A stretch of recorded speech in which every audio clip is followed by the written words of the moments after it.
Hola, ¿qué tal? Bienvenidos todos. Hoy ya viernes, ya prácticamente fin de semana. Y yo sé que muchos se estarán preguntando dónde está nuestro director Nacho López. Hoy no nos va a estar acompañando acá en el programa, pero tenemos temas bastante interesantes para hablar con todos nuestros televidentes. Como siempre, toda la mesa de Nos Cogió la Noche, la primera mesa de opinión, acá con diferentes temas, esas noticias y esos hechos más relevantes que han pasado en la ciudad de Medellín, en el departamento de Antioquia. Me imagino que también habrá noticias deportivas, económicas y demás acá en Nos Cogió. O sea que ya saben que bienvenidos. Y hoy tenemos dos invitados, un invitado de Bello, y también vamos a hablar acerca de nuestra historia, así que no se lo puede perder. Muy buenas tardes para los compañeros del día de hoy. Hola Lili, buenas tardes. Liliana. Hoy, vea, ¿quién iba a creer ese solazo que estaba haciendo? Sí, Y señora. ustedes ven ya cayendo agua. Sí, señora. Esto es como de no Que creer. refresca la tarde. Que refresca. Yo creo que Refresca. antes Está está haciendo haciendo mucho más calor, antes estamos así. La humedad se Sí. sube.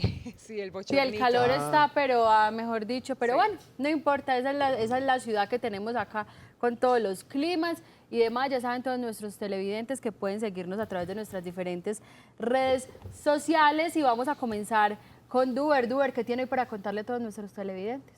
Pues Liliana, mire, le voy a contar, no sé si ustedes recuerdan, eso fue iniciando esta semana que reportábamos que se habían reactivado los secuestros en la autopista Medellín-Bogotá. Ujú, sí, ¿Recuerdan señor. este hecho? Sí. Sí, que secuestraron Donde una pues familia. que había una familia que llegaron a un restaurante, que estaban allí, se disponían a cenar y llegaron 4 hombres armados en unas camionetas, procedieron a montarlos al vehículo y emprendieron pues la vida con estas 3 personas. Finalmente pues horas después el ejército y la policía reportaron el rescate de estas personas. Se produce que en el hecho una persona fue capturada. Este hombre, identificado como Jorge Luis Pulgar Larios, de 26 años, fue capturado y hoy fue enviado a la cárcel por un juez de la República, quien encontró pues que era culpable. Allí esta persona le fue hallada en su poder una cadena de oro que se le había quitado a la mujer, la señora que fue secuestrada junto con su hija, y también le encontraron en su poder 350.000 pesos en efectivo que le habían quitado justamente a los secuestrados. Pues esta persona no aceptó los cargos que le imputó la fiscalía por el delito de secuestro, pero el juez lo envió a la cárcel.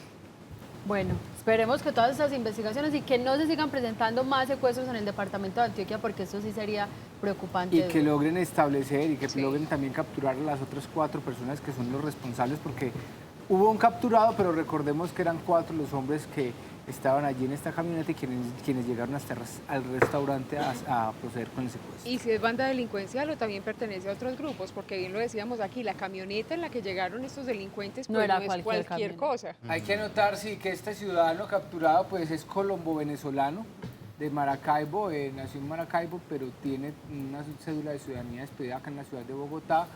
Esperemos que las autoridades logren pues capturar los otros 3 delincuentes. Duber, pero no han dicho nada a propósito del carro. Ese carro que claramente se identificaba la Se había placa en el robado. No, video. José Fernando, la verdad es que las autoridades no han dado claridad sobre ese vehículo, si lo habían hurtado, si pertenecía a una persona. El vehículo fue abandonado, lo dejaron abandonado en la huida de estas personas, pero no han hecho claridad sobre justamente el vehículo. Bueno, y para continuar acá con muchas más noticias, Germán Mendoza, ¿qué tiene hoy para contarle a los televidentes? Pues Liliana, mire, hablemos de estudiantes y paros y todas estas cosas, pues Tema de no acabar en los últimos no va a días. acabar y va a haber Sí. seguramente más marchas, pero digamos que se abre una luz de esperanza de una posible reunión, no con ministros, sino con el mismo presidente Iván Duque. El presidente no descartó reunirse con los estudiantes, los líderes estudiantiles, en esa mesa de concertación que instaló el Ministerio de Educación. Él insiste en que los voceros son los ministros y la ministra de Educación particularmente, y quisiera que si se da esa reunión con los estudiantes sea dentro de la pedagogía y que haya un debate respetuoso. Eso serían como las condiciones para lograr esa reunión. Podría darse el lunes o martes, no es seguro, pero digamos que está abriendo la posibilidad de reunirse con ellos, que es lo que están pidiendo los estudiantes, que así como se reunió con Maluma y otros cantantes, pues que los reciba a ellos también y les escuche sus peticiones. A mí me parece que sería conveniente que se diera ese encuentro porque el presidente tiene que darle también la cara a esos ese problemas. No vamos a decir que es culpa del presidente todo lo que está pasando, pero es bueno escuchar esas quejas de los estudiantes, es bueno que él lo reciba, que escuche qué es lo que quieren decirle y también que les explique qué posibilidades hay para tratar de digamos que resolver las inquietudes que ellos tienen. Esperemos a ver si se da esa reunión el lunes. Y no solo que se dé la reunión, que si continúan como lo han hecho en estos últimos días con las protestas y las diferentes manifestaciones, porque vea, ayer pues sí, la marcha muy bien, no se presentaron ninguna alteración al orden público, pero llegaron a las universidades en horas de la tarde y nuevamente enfrentamientos con el ESMAD, entonces ahí es donde uno le queda como la duda al final qué va a pasar con los estudiantes, si O este si son tipo de provocados. actos son realmente dignos de un estudiante que uno diría que no, o si son provocados, porque recuerde que ellos también han mencionado que han sido atacados en diferentes ocasiones por el ESMAD. Esperemos que esa reunión se dé y que sin duda tengamos noticias la próxima semana, ya sea lunes o martes. Lili, José pero Fernando. recuerde que en la marcha ayer, en el caso de Medellín, Duer, nos tendrá más información, había conducidos 15 personas luego de las marchas. Encapuchados. Sí, así es, José Fernando. 15 personas pues, que fueron sorprendidas por las autoridades, un joven también aprendido. Allí pues, fueron identificados los encapuchados y justamente ustedes saben que llegan el ESMAD y se enfrentan con ellos, el ESMAD les tira papabombas, ellos también tiran otros papas explosivas. Y pues como en esa confrontación sí hubo 15 personas que lograron ser detenidas allí por las autoridades conducidas. No detenidas, conducidas, que recordemos que las detienen cuando pues ya quedan allí por un tiempo no máximo a 36 horas en una estación de policía o allí mismo en el búnker. Estas personas simplemente cuando se dice que son conducidas es porque las llevan a la SIJIN, les toman las identidades, corroboran que se trate de la cédula que presentaron, la identidad verdadera, quedan simplemente con una anotación y las dejan inmediatamente en libertad. Bueno, habrá que esperar entonces qué pasa con los estudiantes y continuemos con más noticias, porque usted me dice que me tiene noticias de ese hermoso municipio, De su municipio. de mi municipio, de Granada, Antioquia. ¿Qué pasó allí? Sí, señora, vea Lili, le cuento a usted y a todos los televidentes que Granada va a tener su centro de acopio para comercializar los productos de todos los campesinos de la zona. Y mire que esto se da gracias a una inversión de más de 8.600 millones de pesos con un proyecto que se llama Más Campo, Más Sostenible. Y esto favorece los sistemas productivos agropecuarios, es decir, que en este centro de acopio podrán ir todos los campesinos, no solamente de Granada, sino de Alejandría, Concepción, El Peñol, Granada, Guatapé, San Rafael y San Vicente Ferrer a comercializar sus productos. Esto es una muy buena alternativa porque recordemos que incluso muchos de los invitados que hemos tenido, pues que todavía no han tenido el acompañamiento de parte de la gobernación porque todavía no han estado en esto, pues se quejan de que no tienen dónde almacenar y dónde ofrecer sus productos, pues ellos sí van a tener, así que es una muy buena noticia, no solamente para ellos, sino para quienes quieren comprar este tipo de productos que sabemos que son 100% naturales. Bueno, esa es una muy buena iniciativa y fuera de eso, ahorita que lo hemos dicho a veces acá en el programa, el tema del IVA, pues poder ir de pronto, ¿quién quita? Uno se va de paseo, Sí, señora. compra la papita, la yuca, el plátano y mejor dicho ya no tiene que venir acá a la ciudad a que en algún centro comercial o en algún lugar le cobren IVA por esos productos. Apoyar también a todos nuestros antioqueños, campesinos, personas que se encuentran en todo el departamento porque yo creo que sí los hemos olvidado un poquito, pero usted también me tenía Sí, otra señora. noticia, cuénteme eso. Le tengo noticia e invitación, invitación, a todos ustedes, a todos los de la mesa, porque mañana resulta que se va a realizar la última jornada de mascotas al parque. Recuerden que esto se realiza en el parque donde está el canal Telemedellín y es una magnífica oportunidad para que todas las familias vayan y se reencuentren con estos pequeños amigos. Mire, si usted todavía no tiene mascotas, es una excelente oportunidad porque allí hay jornada de adopción. También hay jornada de desparasitación, vacunación y otros servicios. Por eso es muy bueno que aprovechen esta gran oportunidad. Como les estamos diciendo, mire, es un sitio hermoso. Va a tener un motivo supremamente bueno porque eso no es solamente adoptar, sino que si usted tiene su mascota, pues aproveche los servicios que allí se van a ofrecer. Y les recuerdo que es la última jornada que se realiza en este 2018 y el horario es desde las 9 de la mañana hasta la 1 de la Lina, tarde. y es muy- Ya y es.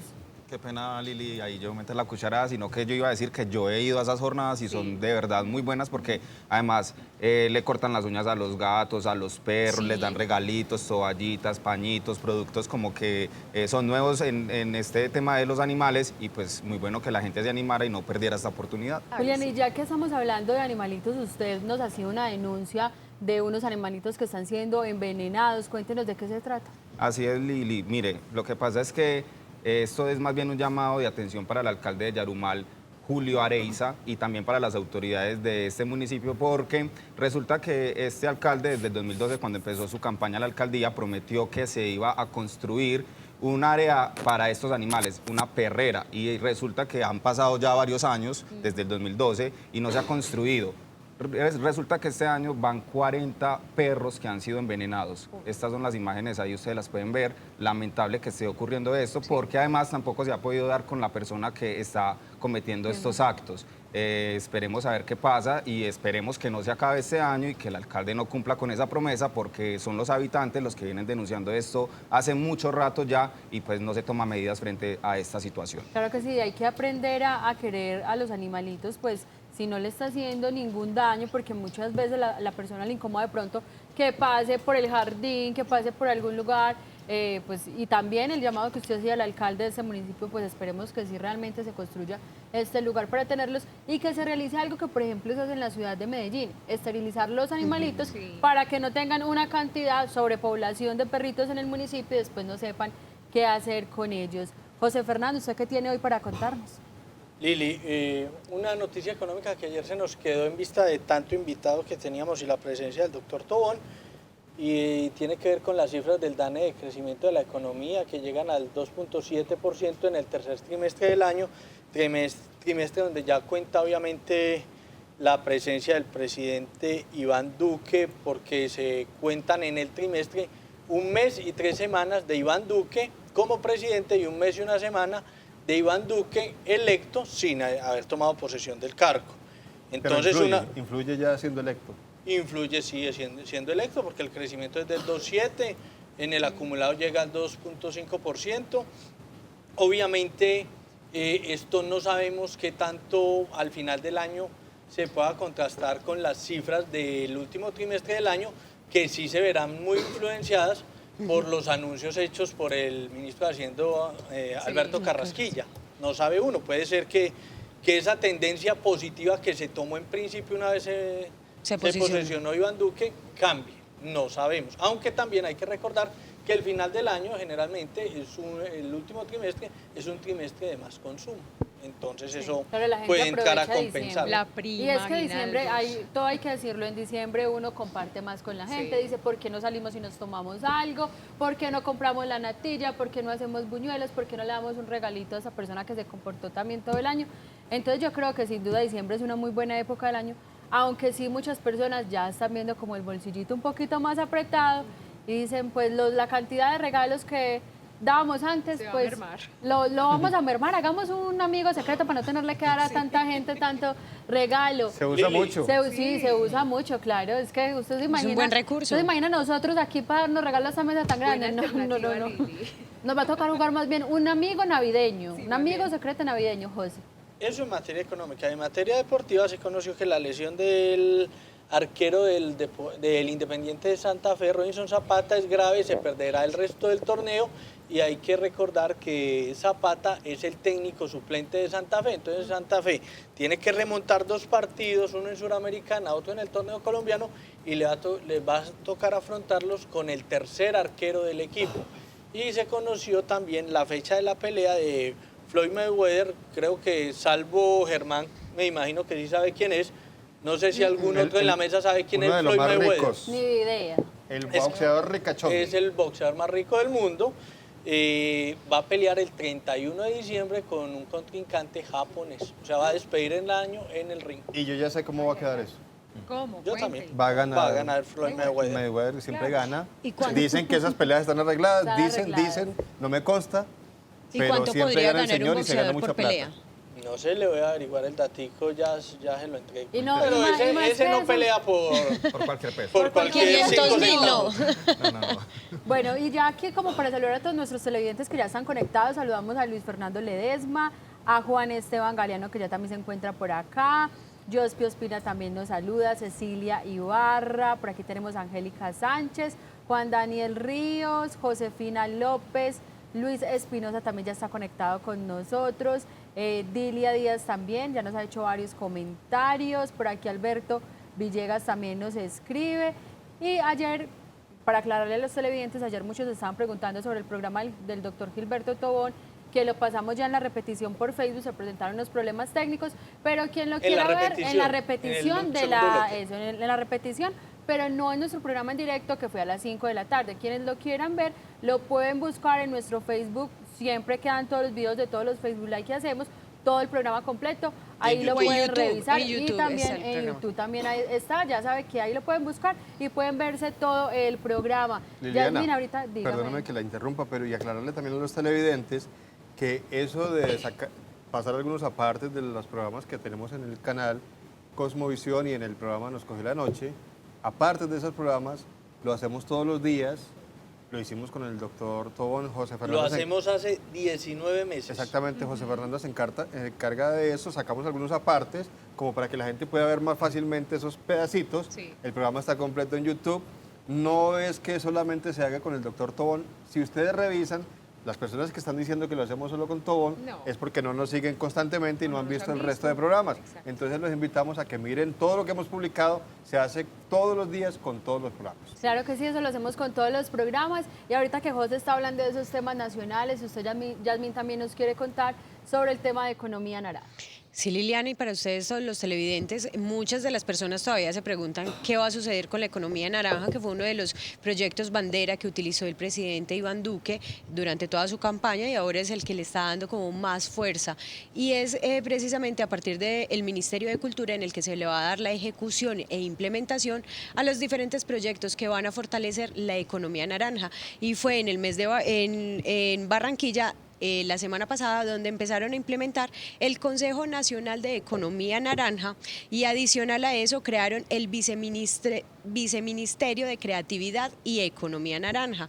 Y ahí empezaron a plantear la exención por 5 años para todos los proyectos culturales y digitales que va a tener el país con el fin de impulsar precisamente estos proyectos culturales y digitales a nivel nacional. Entonces ahí es donde nosotros decimos, sorpresas trae este gobierno, que la popularidad del presidente Iván Duque, como bien lo sabemos por las encuestas, cayó a un 27% en estos momentos de popularidad, pero que finalmente yo creo que esto a partir del próximo año con la implementación de este Consejo de Economía Naranja le va a dar otro giro al país. Bueno, esperemos sin Muy duda optimista. que mejore por lo menos Yo sí espero. la situación del país. Y a continuación yo les quiero mostrar un video que nos hizo llegar uno de nuestros televidentes. Ayer no lo pudimos mostrar por el tema del tiempo. Resulta que cuando uno llega a la terminal de transporte, ahí están viendo ustedes, pues hay dos ingresos. Uno, el ingreso para taxis y para vehículos particulares, y el otro, el ingreso intermunicipal. Resulta que el señor, pues pavimentaron la vía, la vio diferente, y muchas personas, van a ver ustedes más adelante, cometieron el mismo error que el señor. Se metieron en el ingreso de la entrada de los buses intermunicipales. Dice él que fue prácticamente una trampa porque a pocos metros habían agentes de la Secretaría de Movilidad y apenas el señor intentó devolverse, pues sin duda estaba cometiendo una infracción, le pusieron una multa. Cuando avanza el video, el señor ahí, ya van a escuchar ustedes que dicen, les gritan, por favor no se metan que los multan, y ahí están viendo ustedes que pasó en repetidas ocasiones por falta de señalización. Vea, testigos, vea. No hay ninguna señalización. Estos dos iban a cometer la misma falta. Este va a meterse para allá. Vea, lo mismo. No hay señalización de nada. Y resulta que los tráficos se están parqueando allá, en esa esquina. No hay ninguna señalización. En Ahí vez están de viendo estar ustedes, avisando. ahí Yo están- estoy totalmente de en vez acuerdo con el estar señor. avisando. Eso no deberían haberlo multado. No. Simplemente el señor, qué pena, por aquí no es, pero ¿por qué no van y señalizan eso No, y y no le crea avisan a uno la si se gente? confunde a Claro. veces, claro, tiende uno a Claro, confundirse. claro. Y les recuerdo a todos nuestros televidentes, ahorita que estábamos hablando del tema del IVA y demás, que en nuestras redes sociales, en Facebook, van a encontrar ustedes un sondeo que estamos haciendo sobre la ley de financiamiento, cómo les parece, buena, regular o mala. Pueden ahí votar y nos vamos a ir a un corte de comerciales y ya regresamos.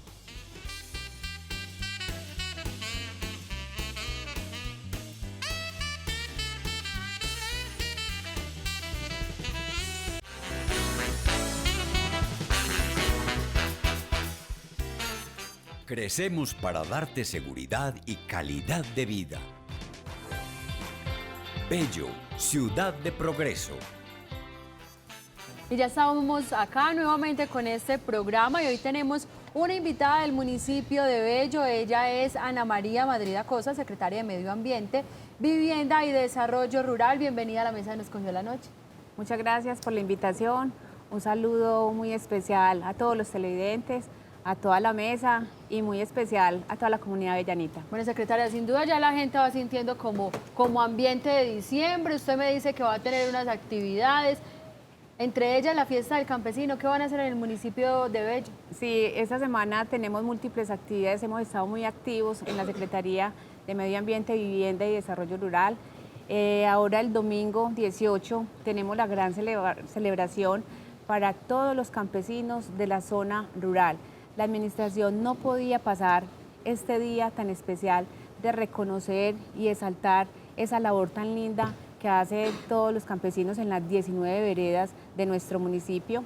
Allí tendremos actividades culturales, recreativas, adicionalmente tendremos un desfile artístico, tendremos rifas y la administración compartiremos un almuerzo muy especial con todos ellos y lo vamos a pasar muy bueno. Están todos totalmente cordialmente invitados. Secretaria, más o menos ¿cuántos campesinos o cuántas personas habitan en esa zona rural que tiene el municipio? Aproximadamente cuantificados de los campesinos que están con todas sus cosechas, más o menos una población de unos 40.000 campesinos. ¿Y qué tipo de productos, por ejemplo, se cosechan en el municipio? Porque uno ve a Bello, es como decir que en la ciudad de Medellín uno muchas veces no cree que acá, por ejemplo, cultiven café, que eso nos dejó sorprendidos a muchos. ¿Qué se cultiva en el municipio? Sí, mira, allí la actividad económica principal es la lechería, pero de todas formas hay actividades que son siembras de hortalizas y también frutas de clima frío como es la fresa, la uchuva, el lulo, tomate de árbol. Ay, qué bueno. Sí, demasiado. Oiga, y variado. Sí, muy variado. Resulta que sí tienen bastantes productos y hablando precisamente de ese cuidado, ahorita Duber estaba recordando una noticia que se estaba presentando ayer que tenía que ver con el Cerro Quitasol, que de pronto muchos pudieron ver las imágenes, otros no, que se veía el cerro como con unas pequeñas cascadas. ¿Qué se está haciendo desde el municipio por este cerro?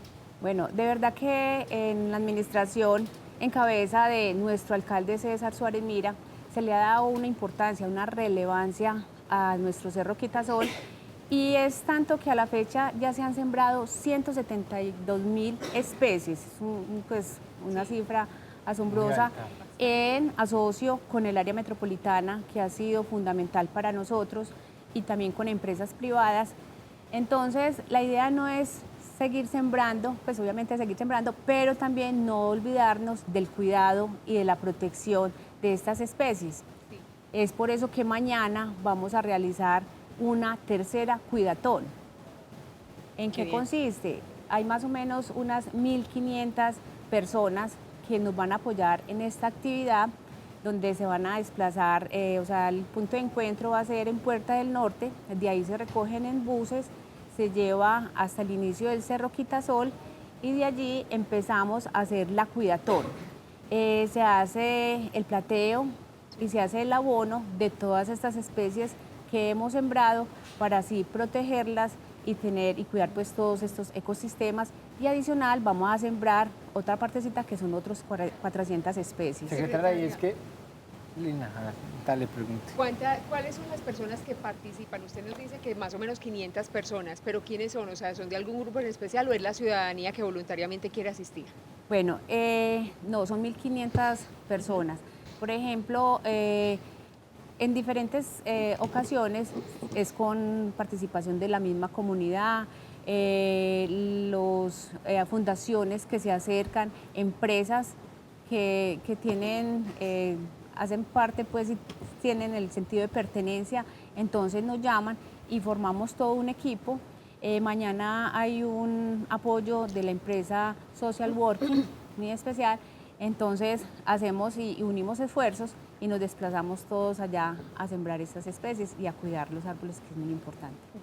Secretaria, mi pregunta pues iba muy enfocada, usted ahorita tocaba el tema de la siembra de árboles, que es bastante importante, y también el cuidado y la preservación de esos árboles que se han sembrado. Pero bueno, en este momento estamos en invierno, pero usualmente por allá en enero siempre tenemos que reportar noticias lamentables del Cerro Quitasol porque manos delincuenciales, criminales le prenden fuego o por descuidos también que se han presentado. ¿Y ustedes cómo han venido trabajando? Porque se ha hecho un papel importante y un trabajo importante justamente en el tema del cuidado, la prevención no solamente estas 1.500 personas que van y abonan, sino en esas épocas de verano intenso, para que el cerro no sufra tantos incendios y no sufra de esta manera con tantas especies. Bueno, sí, eso es algo que lamentar, pero se ha hecho un trabajo por parte de la administración y también se han sembrado unas especies, unas especies fiques, para que nos ayuden a cortar el fuego, digamos, en el momento que esto se genere. A la fecha llevamos aproximadamente unas 17.000 plantas sembradas de fique y esperamos pues continuar con esto. Además tenemos las alertas por parte del Cuerpo de Bomberos, hay guardabosques y ahora vamos a implementar y a fortalecer mucho más este tema, donde en convenio con el área metropolitana vamos a realizar ya tenemos el convenio, pero vamos a sacar la contratación para realizar un aula ambiental y darle un suministro a estas personas que hacen, pues que les duele este cerro, para darles unos suministros y así se apropien más de ellos y lo podamos cuidar. Secretaria, de pronto, ¿qué tipo de animalitos nos podemos encontrar en el municipio de Bello? No sé si sea de pronto dentro del cerro o a sus alrededores o en esas zonas rurales. Si ustedes también firmaron un convenio con el área metropolitana, ¿en qué consiste? Y teniendo en cuenta, Liliana, que por ejemplo, Bello no es solamente lo que pensamos y creemos que es el parque, sino que también está San Félix, que es un espacio tan amplio, que linda, por ejemplo, con Santa Rosa, que hay la producción lechera y todo eso. Sí, mira, ahora firmamos un convenio con el área metropolitana, que es la socialización y sensibilización de la no tenencia de fauna silvestre en cautiverio. Sí. Inclusive acabamos de terminar a finales de octubre y a principios de noviembre la socialización y sensibilización en 35 instituciones educativas, donde se les comunicaba por medio de una pedagogía muy buena y con especialistas del tema a todos los alumnos para que reporten estas fauna que se encuentra en cautiverio. Adicional, ahora en el mes de noviembre y mes de diciembre vamos a continuar con cinesforos, vamos a hacer tomas barriales, vamos a difundir con cartillas pedagógicas para que todos estos animales nosotros podamos ir, recogerlos y los llevamos a un CAP, que es el Centro de Atención y Valoración que tiene el área metropolitana en el municipio de Barbosa, y para que ellos tengan allí un hábitat y un cuidado muy especial. Bueno, secretaria, muchísimas gracias por acompañarnos y como lo mencionaba Duber, hay que ir, conocer nuestro territorio, ir a San Félix, que mucha gente va por allá de turismo, a darse un paseíto, es cortico, tirarse en parapente. A mí el parapente sí me da un poquito de miedo, muchas gracias. A tomar chocolate, Liliana, que también es muy rico. Ah, sí, claro que sí. Muchísimas gracias. Muchas gracias a todos ustedes por la invitación. Gracias. Crecemos para darte seguridad y calidad de vida.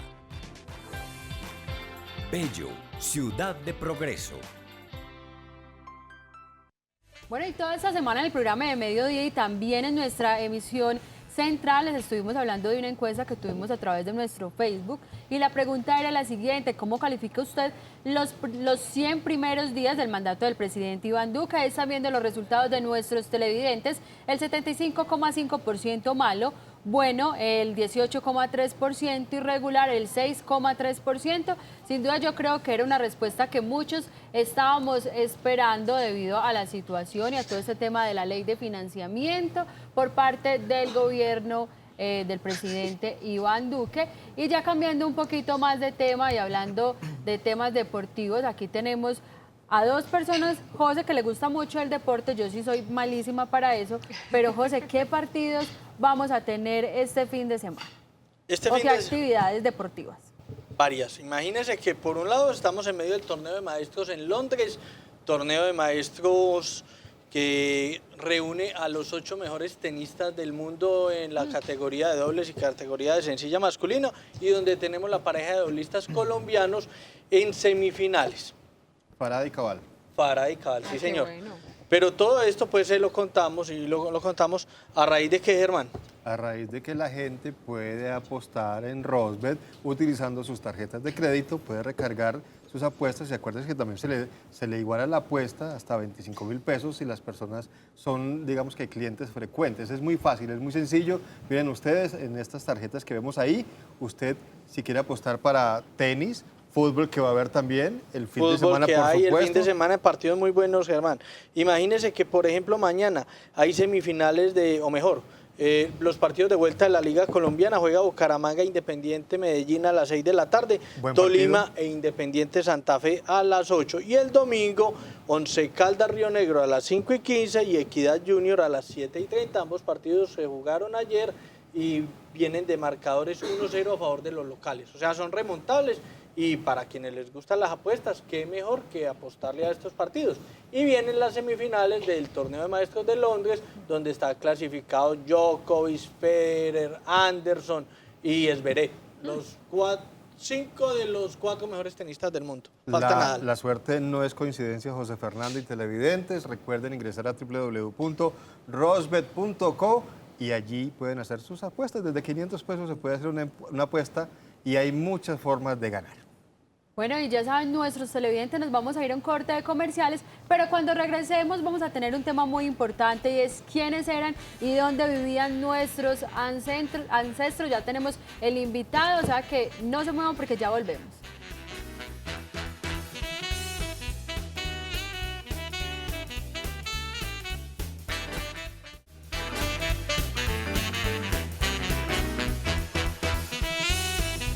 Bueno, y nuevamente aquí ya con todos ustedes, y este sí es un tema, diría yo, de esos que uno muchas veces no sabe ni siquiera de dónde venimos, quiénes de pronto eran nuestros abuelos, qué hacían, y también tenemos una cantidad de etnias, aunque ustedes no lo crean, hay muchas etnias indígenas, hay una cantidad de mezclas que uno dice, no sabemos si somos costeños o si... Negros, mestizos. Mulatos, mestizos, negros, vea, ¿quién iba a creer? Tenemos mucha mezcla. Aquí tenemos blanquitos y usted amarillito, pongamos.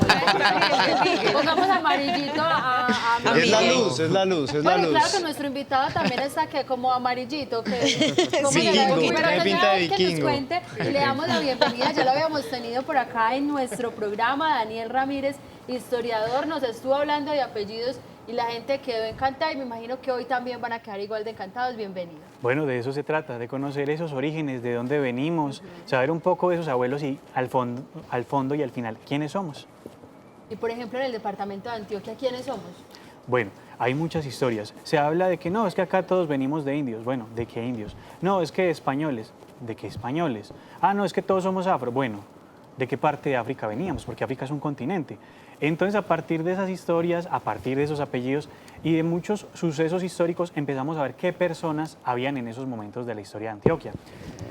Don Manuel Mejía Vallejo decía en la introducción de su libro Los abuelos de cara blanca, ¿del lado de cuál de mis ancestros me pondré? Él decía, es que tenemos nativo, también tenemos afro, pero también español.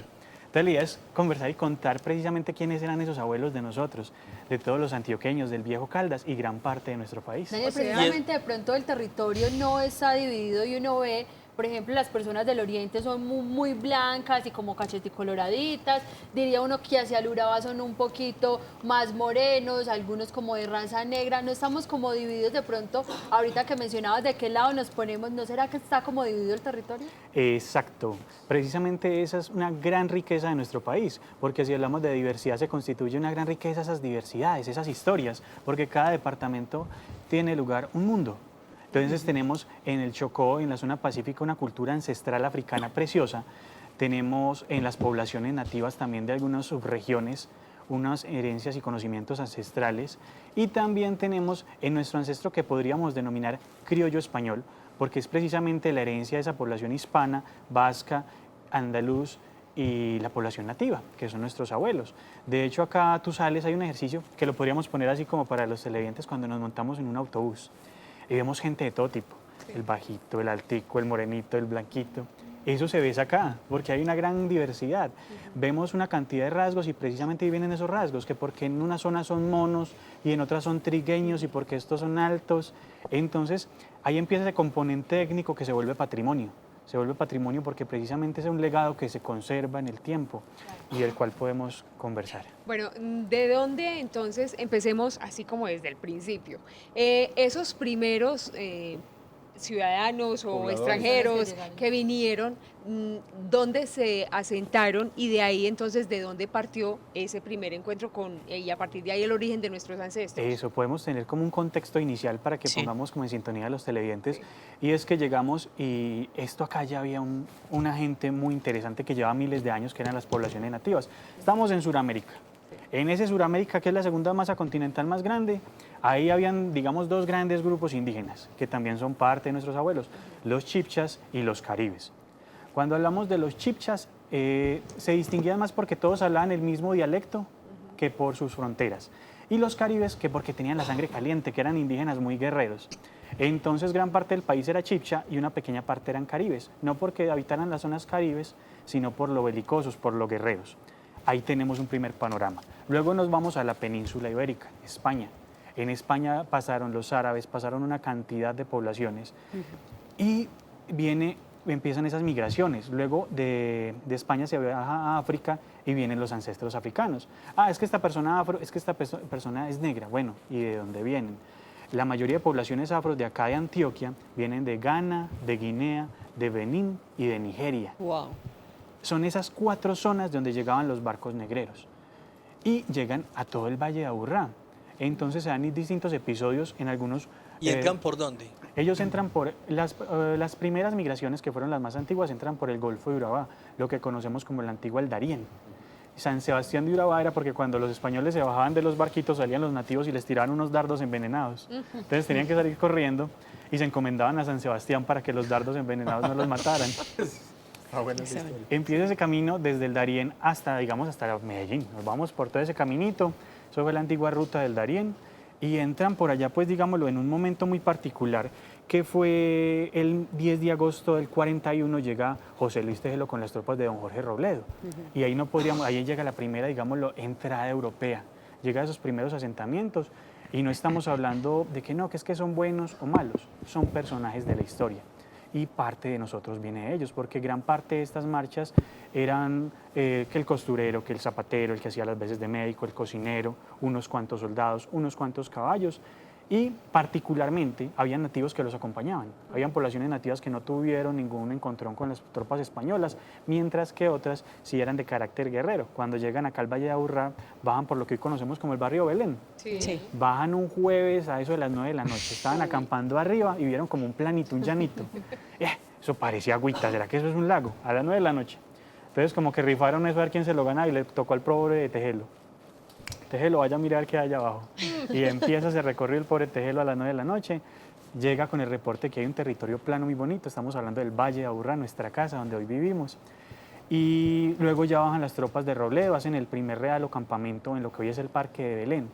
En el descenso se encuentran con las poblaciones yamesíes, que eran las poblaciones nativas que estaban acá en el Valle de Aburrá, aunque habían pues como otros pueblos. ¿Y qué rasgos tenían esas poblaciones yamesíes, por ejemplo? Qué buena pregunta. La población nativa se caracteriza por ser de una estatura baja.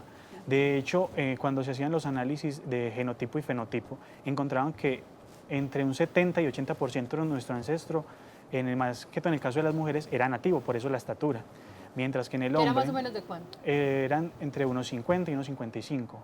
En Antioquia se decía que quizás por las montañas se dio un aislamiento, entonces se encontraban nativos muy corpulentos, de una contextura muy fuerte, incluso algunos con cabelleras que llegaban casi hasta el piso.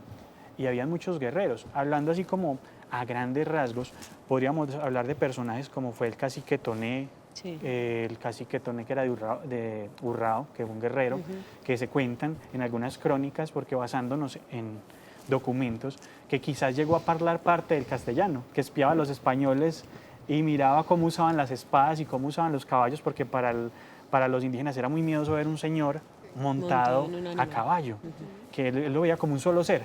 Entonces eran unas cosas muy complejas. Estaba el cacique Nutibara, que es por el que tenemos el cerro Nutibara. Llegó a estar la cacica Agrazaba, que la avenida regional que todos conocemos, el verdadero nombre es Avenida Regional Cacica Agrazaba. Estaba el hermano de Nutibara, que era Quinunchú. De hecho, en un momento se dio como la reunión y consideraron llamar el Cerro El Volador, el Cerro Quinunchú, en honor a los dos hermanos que eran los que comandaban esta zona. Y así existen una gran cantidad de personajes, podríamos hablar de Novogardo, de Agrazábal, de Abeiba, Nabonuco, entre la parte nativa. En cuanto a los españoles que llegaron acá, ¿han visto películas de guerreros que salen con las espadas, los escudos? Sí. No son tan lejanos, resultan que aquí llegaron descendientes de celtas, de íberos, de irlandeses, visigodos. Por eso se ve tanto la barba. La barba es una herencia europea que se da por el frío, digámoslo así. Mientras que nosotros en nuestra condición de clima tropical o acá en el Valle de Aburrá, que somos bosque seco, no necesitamos tanta barba.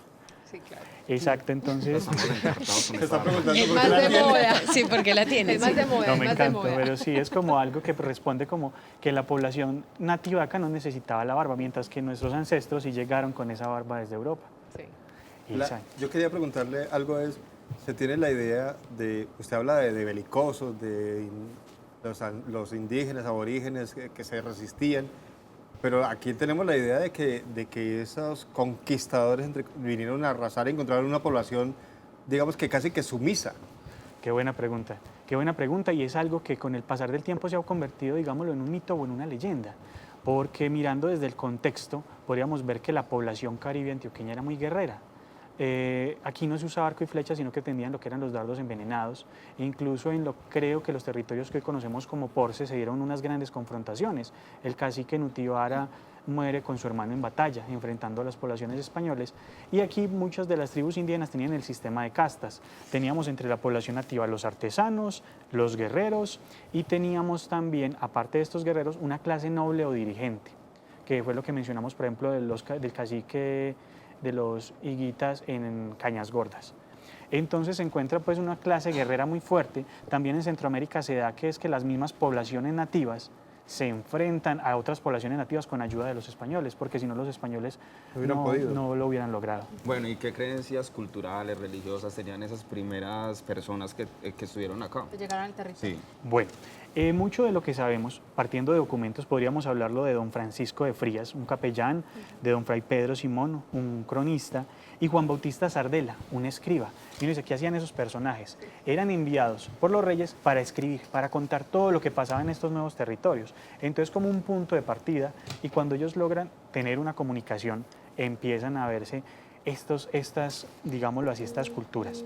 Podríamos contar, por ejemplo, de las poblaciones africanas en un primer momento, que acá llegaron dos grandes grupos, que fueron los yorubas y los mandingas. Cuando hablamos de los mandingas ya nos referimos a la comida rápida, A las papas. y a preparación. Ya nos dio hambre. Exacto, porque precisamente muchos de nuestros platos típicos vienen de esas migraciones. El sancocho o el ajiaco aquí con morán, podemos hablar de que todas estas preparaciones y estas sopas las traen los ancestros africanos. Los grillitos, ¿han visto que ocasionalmente hay personas que fabrican grillitos como con plantas? Sí. Esto lo traen los ancestros africanos para hacer juguetes para sus hijos. Y desde esa época se conserva. Los mandingas hablaban las lenguas mandé. En ciertas zonas de África es más que todo por lenguas, al igual que como mencionábamos con los chipchas. Se distinguen más que por una frontera, por un dialecto. Entonces, por ejemplo, chipcha quiere decir chip nuestra y cha nuestra gente. O sea, chipcha es nuestra gente, es lo que traduce. Y los yoruba adoraban a un dios que se llama Oduduwa. Y ellos fueron grandes, pues, digamos, de las migraciones en Antioquia. Por eso cuando vamos a lugares donde hay concentraciones de poblaciones afro, vemos, todos son afro, pero todos tienen distintos rasgos. Precisamente porque hay distintas etnias, distintos grupos, no todos venían de las mismas tribus. Ellos, la preparación del sancocho del ajiaco, los tejidos elaborados en hojas de palma, la expresión de sentimientos. Cuando vemos en la costa pacífica que contrataban señoras para que lloraran Sí. en los funerales, Sí. era porque es una costumbre el velar a sus muertos en el llanto y es una tradición muy africana. Las famosas plañideras. Exactamente. Sí. Y ahora que mencionas esos rituales, acá en Antioquia digamos que se tenía como la costumbre de utilizar los animeros. ¿Por qué razón? No sé si de pronto qué tienes... buena pregunta. Es que son tantos datos que Sí. así los condensamos muy bueno. Resulta que la costumbre del animero, hablando de las benditas ánimas del purgatorio, que muchos de nuestros ancestros, y me incluyo, somos leales y que tenemos esta fe, cuentan que las ánimas del purgatorio son aquellos espíritus que quedaron en pena, a quienes nos encomendamos o para quienes pedimos descanso. Imagínense que esto viene desde los romanos. Los romanos, cuando descansaban de las batallas, paraban y el primer trago lo ofrecían a esos espíritus que habían caído en la batalla. Y hasta hoy en los pueblos o en muchas Todavía. partes, Todavía lo hacen. El primer traguito. se ofrecía a las Por las ánimas. ánimas. Vea. Entonces ese recordar, no es que se la vayan a tomar, es recordar a aquellos que estuvieron en el pasado y que ya no nos Que les acompañan. gusta el Daniel, traguito también. de pronto, pues yo, ahora no se da mucho, diría uno, pero uno a veces veía esas películas o novelas, lo que nos han mostrado, que la gente siempre decía, es que ella es de raza pura y usted no. Eso de raza pura, ¿de dónde viene? Y si en la actualidad todavía tenemos ese tema de raza pura, o ya somos una mezcla de todo un poquito. Exacto. Étnicamente hablando, hemos sido una mezcla por tantas migraciones que se han dado a lo largo de la historia. Lo que se crea con el pasar de los años son los llamados linajes, y es decir, una población establecida en un punto que empieza a tener unas características. Eso es donde radica el valor de la diversidad étnica. Si tienes una herencia afro, qué rico conservarla, valorarla, conocer tus ancestros. Si tienes una herencia criolla, española, conserva eso. De hecho, don Jorge Robledo decía, si tú tienes tus primeros 4 apellidos españoles, eres un criollo, eres un heredero español. Y si tienes la herencia nativa, es conservar esas raíces también. El conocer esas diferencias nos lleva a mirar nuestra familia con otros ojos, entender de dónde venimos, que no aparecimos acá de la nada, sino que tras de nuestros abuelos había una historia que lleva cientos de años tejiéndose. Mira que salimos a la calle y esta calle no era lo mismo hace 20 años. Imagínense hace 200 años cómo sería el panorama. Entonces, que aún estemos acá es continuar ese legado de nuestros ancestros, de nuestros abuelos, y ellos lo sabían, lo tenían muy claro, por eso se da esa cultura que llamamos paisa, y que si bien es diversa, tiene una cantidad de costumbres, de hábitos. Por ejemplo, la figura del pater familias, del padre de familia o del hombre de la casa, no era por machismo, sino que eso lo heredamos de los romanos, porque el pater familias era el hombre de la casa que tenía que responder ante el gobierno. Su hijo se portó mal, las autoridades van a llegar hasta la casa y usted no responde, porque es que usted es el hombre de la casa, usted responde porque haya algo mal en su hogar. La cenefa en los hogares es muy romana, y porque hablamos de romanos. Resulta que las legiones romanas de la bota itálica suben y bajan a España, entonces parte de nuestros ancestros son romanos, de ahí el apellido Gómez, como hablábamos, los Gutiérrez y los Quirós. Entonces vemos que tenemos una cantidad, luego llegan por ejemplo los gitanos, que eran migraciones de Medio Oriente, y llegar hasta acá, que eran en Nariño, Antioquia, en Abejorral, en muchos pueblos comunes, digámoslo, no encomiendas, sino digamos como esas rutas de los gitanos. Llegan las poblaciones judías, que si bien no toda la comunidad o toda la población de Antioquia es judía, pero sí tiene ancestros, y lo podemos ver en los rasgos de algunas regiones o en el nombre de algunos pueblos.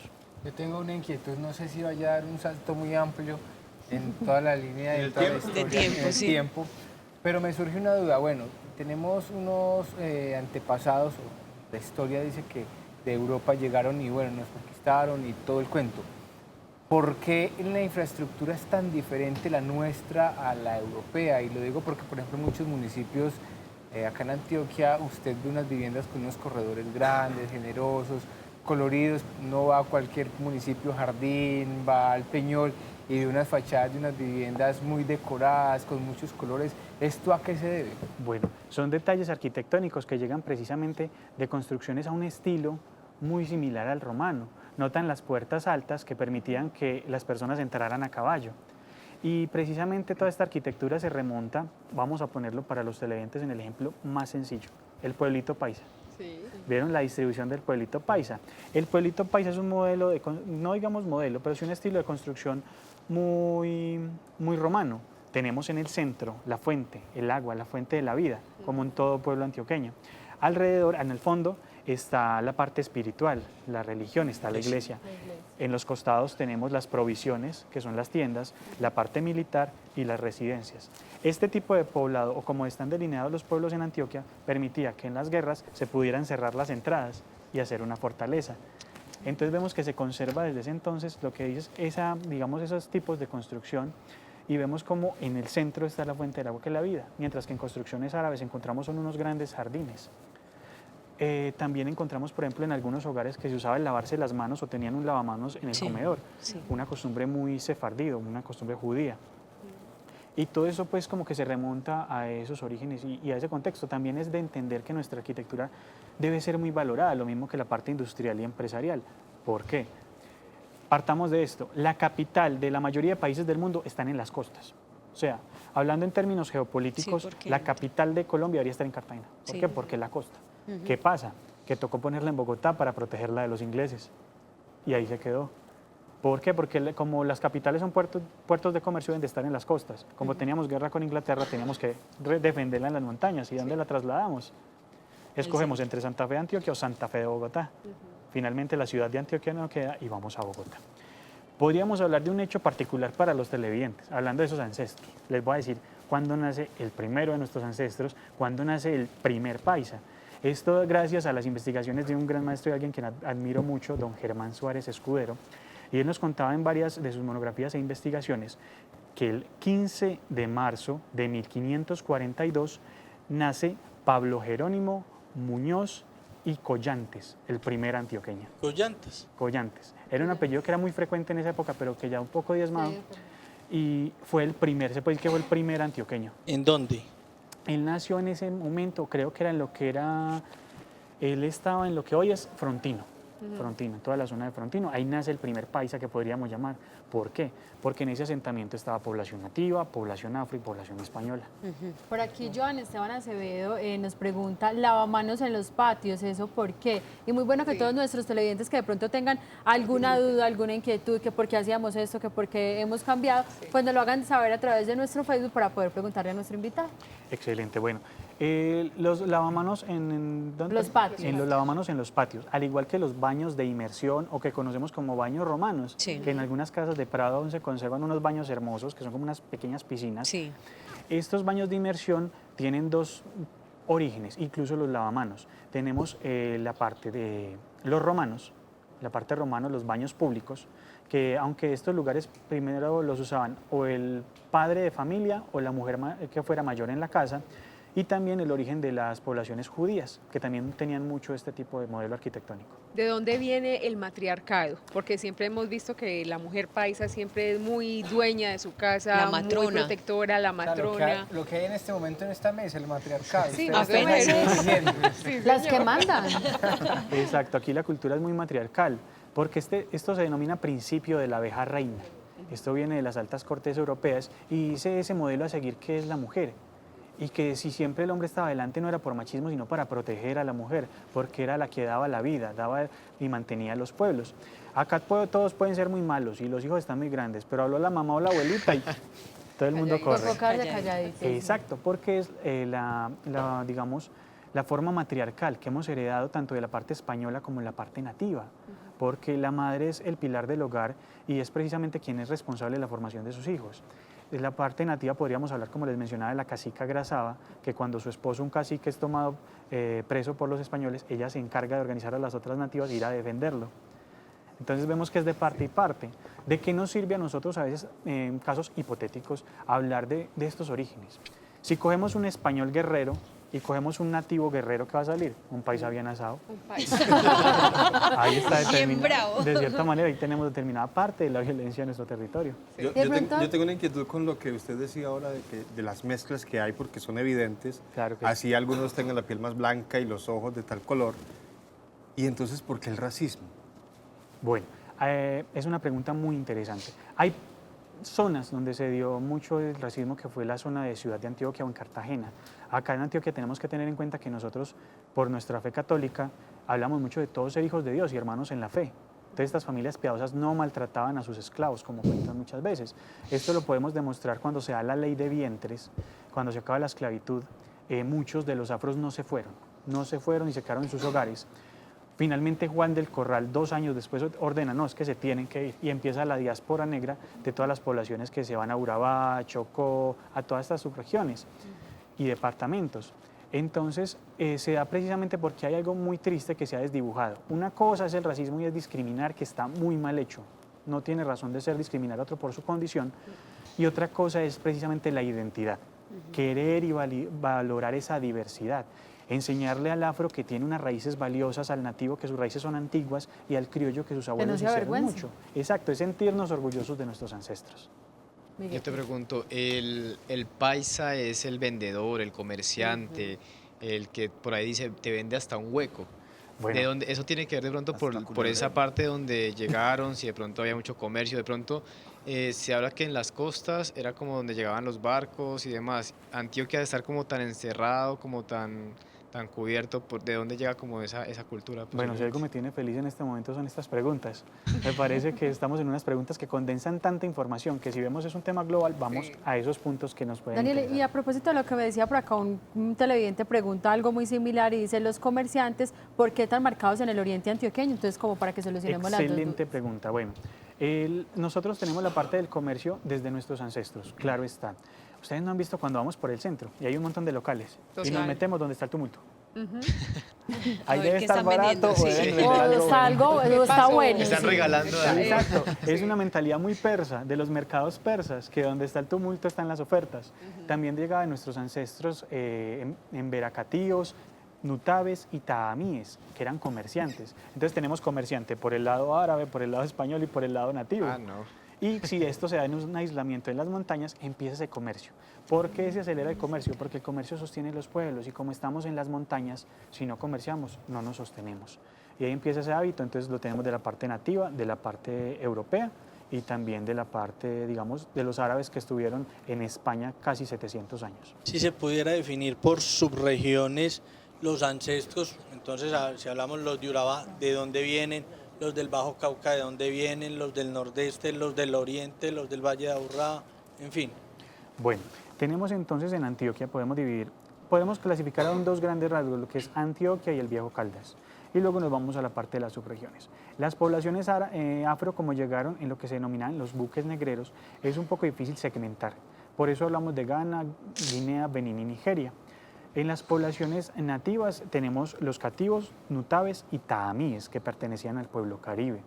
Y por la parte hispana tenemos poblaciones de Andalucía, muchos de Andalucía, porque Andalucía es al norte de España, sí, pues digámoslo, no tan al norte, pero era cercana a la frontera con Portugal, de donde salían los barcos para acá. Tenemos de Galicia, tenemos de Asturias, que era el norte de España, tenemos de Vizcaya, tenemos de Cataluña. De hecho, como hablan en las poblaciones costeñas, ese acento es de andaluz, de Andalucía, España, y vemos que se conserva esa forma de hablar. Y, qué pena, ¿y ese entonces ese país arrastrado de dónde viene? No, pues, qué genialidad Se ríe. preguntas, les insisto. Resulta que nosotros hablamos así, muy sisiado. Sí. Hablamos como se hablaba hace 400 años en España. Ay. Por eso hablamos tan sisiado, porque ellos se quedaron en la península y con las migraciones ese acento siguió cambiando hasta quedar así. Pero nosotros aislados en las montañas quedamos hablando así, ese siseo. Y sea, por por aquí. subregiones. Por subregiones, pues podríamos clasificar mucho, se hace difícil la parte étnica porque como todo eran no las encomiendas, sino los puntos de los que se tomaban las provisiones, que era donde se sentaban. Entonces, acá se tenían, digamos, la familia López tuvo muchos hijos, entonces ustedes van para el oriente, ustedes van para el occidente, entonces se repartían muy así, mezclados. para colonizar, exacto. Bueno, por aquí ya varios de nuestros televidentes nos han puesto varias preguntas y lo felicitan mucho. Por aquí Felipe Osa dice, ¿es cierto que la cultura mafiosa y tramposa se debe al tipo de personajes que llegaron a colonizar esta tierra? Bueno, sigue nuestro televidente con esas buenas preguntas, me encanta que hagas esa pregunta y resulta que pasa lo siguiente. Como hablamos de datos históricos, no podríamos hablar de buenos y malos. Sí podemos hablar que de toda la parte de la violencia marcó pues como una ruptura y eso también de que no, que es que aquí no llegaron sino ladrones, que españoles malos. Puedo sostener lo que es falso. Acá llegan personas muy católicas con unos valores que no garantizan que fueran las más buenas, pero tampoco eran los más malos. Pasa lo siguiente, que llegan las migraciones, cuando venían los barcos con Colón, sí mandaron como gente como ahí. ¿Por qué? Porque si se pierden esos barcos, no pasó nada, mandamos más. Por Dios. Una vez que mandamos unas poblaciones y encontramos que hay minas, yacimientos y una cantidad de minerales y riquezas, tenemos que mandar gente muy trabajadora para que cuide todos estos territorios de la corona inglesa, que la corona inglesa también tenía los ojos en esta zona. Entonces, por eso se mandan tantos guerreros y tantos militares. Y por eso en el libro Genealogía de Antioquia y Caldas, de don Gabriel Arango Mejía, se habla mucho de esos apellidos militares y de esos altos mandos que llegan acá precisamente para cuidar todo este territorio. Entonces llegan lo que se denominan los pacificadores, que tenían el objetivo de pacificar los territorios, evitar confrontaciones entre poblaciones afro, nativas y criollas. Entonces ya toda esta parte de la viveza y todo esto, como en cualquier cultura, en cualquier parte del mundo, van a haber hábitos que deben ser mejorados. Entonces no nos podríamos sesgar a que fue el español o fue el nativo o fue el afro. son Bueno. contextos que dan ese tipo de personas. Y hay otro aspecto que nos llama la atención y es porque nosotros adoramos nuestra bandeja paisa. La gastronomía de nosotros es una mezcla de varias cosas o es definitivamente muy de ese ancestro indígena que teníamos desde el principio. Exactamente. La bandeja paisa en temas gastronómicos es una muestra de nuestra región. Cuando vemos la bandeja paisa vamos a encontrar en sus ingredientes un poquito de cada uno de nuestros ancestros. Marina, pero usted cómo toca ese tema a esta hora. Ahora ya todos tenemos hambre. Mírela ahí.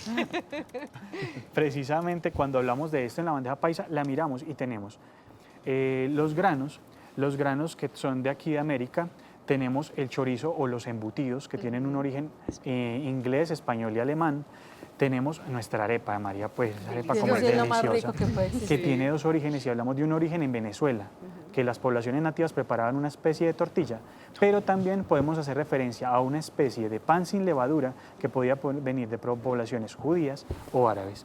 Algo que me encanta, la mazamorra. La mazamorra viene de la masa de los moros. Los moros tomaban unas preparaciones, unas bebidas con granos.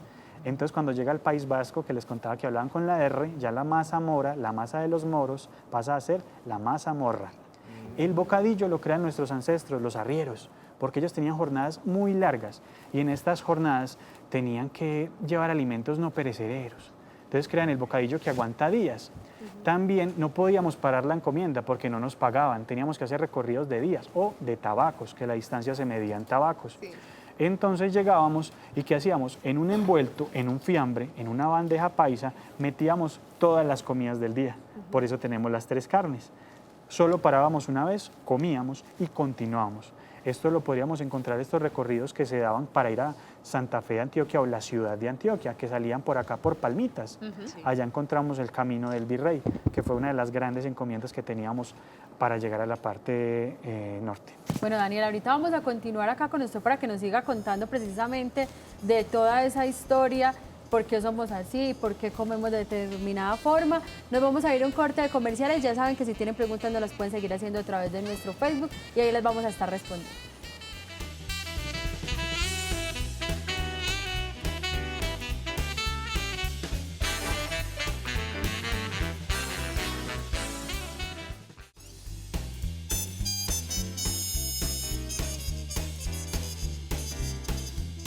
Y aquí ya nuevamente con todos ustedes, algunos de los televidentes nos están preguntando por apellidos, o sea, que lo recuerdan mucho por el tema de los apellidos, pero recuerden que eso ya hicimos un programa, está en nuestras redes y muchos de esos apellidos que nos están preguntando, pues están ahí. Hoy estamos hablando precisamente de esa cultura, por qué somos así, de dónde venimos.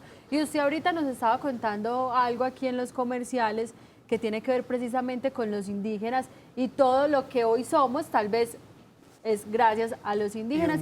Y sabe que sí, un dato muy particular que usted ahorita lo mencionaba y que muy bueno que se lo comparta a todos nuestros televidentes, porque muchas veces en la actualidad todavía nos ofendemos cuando alguien le dice que parece indígena hablando de forma Y despectiva. no solo eso, Liliana, sino el tema del baño que usted hacía referencia, que nos contaba en comerciales, ¿por qué nosotros nos bañamos todos los días y en otras culturas no lo hacen?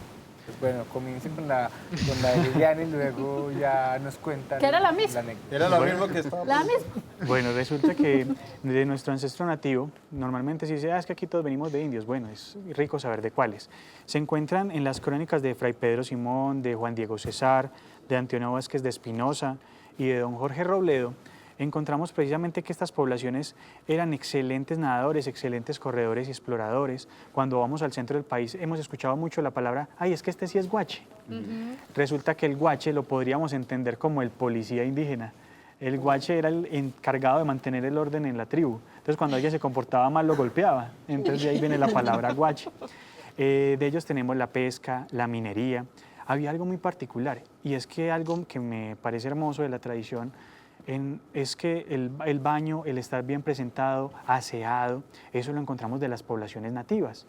Si bien los españoles se aseaban y trataban medianamente de ponerse al día en los campamentos, no era tanto. Pero cuando ellos llegan encuentran una población nativa que se bañaba todos los días, mientras que en Europa se decía que bañarse todos los días era vanidad. Entonces el nativo no veía el baño diario como algo de aseo, sino como un ritual en el que entraba en contacto con su madre, con la madre tierra.